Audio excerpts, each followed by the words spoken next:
উদয়পুরের agriculture চৌমুহনীতে truck দুর্ঘটনায় সবিতা সাহার মৃত্যুর ৬ মাস পরও স্বাভাবিক জীবনে ফিরতে পারেনি পরিবার।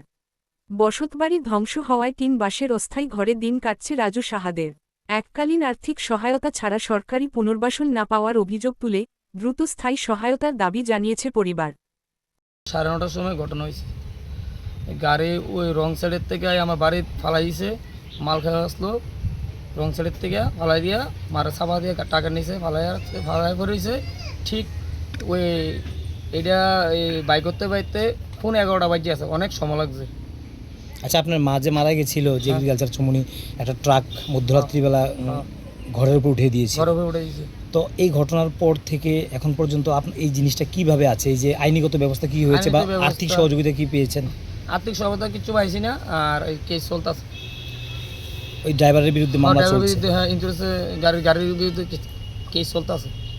তা আপনারা যে এখানে একটু ঘরবাড়ি করে আছেন, এখানে যদি ঘরবাড়ি করে আছে, দাদু দেখা দিয়েছে, তো এই কেস লড়তে হলে থাকতে হইব, নাইলে যাইলে দিকে জায়গা পরিবেশ ভালো না, নাইলে যে কোনো টাইমে কইব মা মারা গেছে, কইব মশা না কইয়া টাকা নেবো গা, বাইরে খাইলে এমন মানুষ আছে এদিকে। তো আপনি অপেক্ষা করছেন? হয়, অপেক্ষা করতেছি টাকা পাওয়ার লেগে। যাইলে টাকা পাইলে যাবো গা। প্রধানরা কইছে থাকো, একটু মাথা গুঁজে থাকো, কেস মামলা চলতেছে, ধৈর্য থাকো, পাবো। এই ঘরটা কি আপনারা নিজেরা করেছেন টাকা দিয়ে?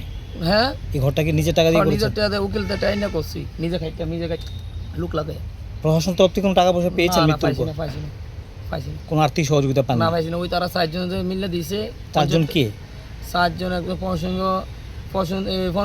ফণিসিংহ রায় 5,000 টাকা দিছে, আর উপপ্রধান সত্যেন্দ্র ইনচার্জ প্রসেনজিৎ পাল, আরেকজন রীতা প্রধান ম্যাডাম, আরেকজন আরেকটা হচ্ছে রামপদ জমাতিয়া মিল্লা, সবাই মিলে 10,000 টাকা দিয়েছে। এতটুকুই পেয়েছেন এখন পর্যন্ত আপনার মায়ের মৃত্যুর পর? হ্যাঁ, মার মৃত্যুর পর আর পাইছি না কিছু, সুখ সুবিধা আর পাইছি না।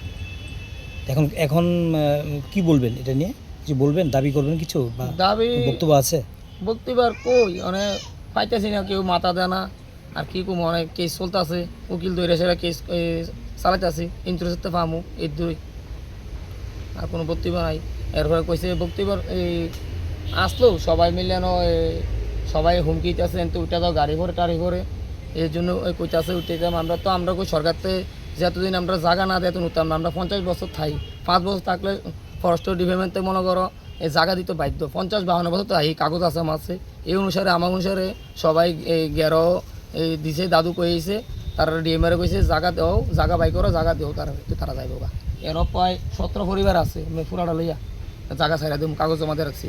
তারা যা কইছে না দেও এনে, আমরা কই যাই 17 পরিবার এখানে আছে? 17 পরিবার আছে, জায়গা দেও না, আমরা পাইও না, যাইতে পারতেছি। আপনার নাম কি? আমার নাম রাজু সাহা। কি করেন আপনি? আমি মৎস্য শিকার করি, নদীর লোকা আছে। হ্যাঁ, অনেক কষ্ট চলতে ভাই, আমার ওই রাইতে বিয়ালে যাইতে পারি না, কষ্ট হয়ে জায়গা।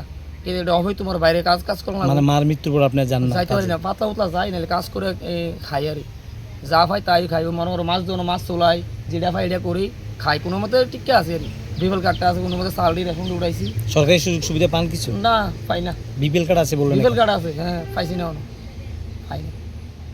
পাইছি বলতে আগে দিছে, শুধু গ্যাসটা দিছে, ওই আর বিপিএল ফ্রি চাল তো পান সরকার থেকে? ফ্রি চাল পাই, ওই অত 5 কেজি পাই। নাম উড়াইতেও, নাম কাটা দিছি না সব, বউর নাম উড়াইতেও, মায়ের নাম উড়াইতেও ভেজাল আছে।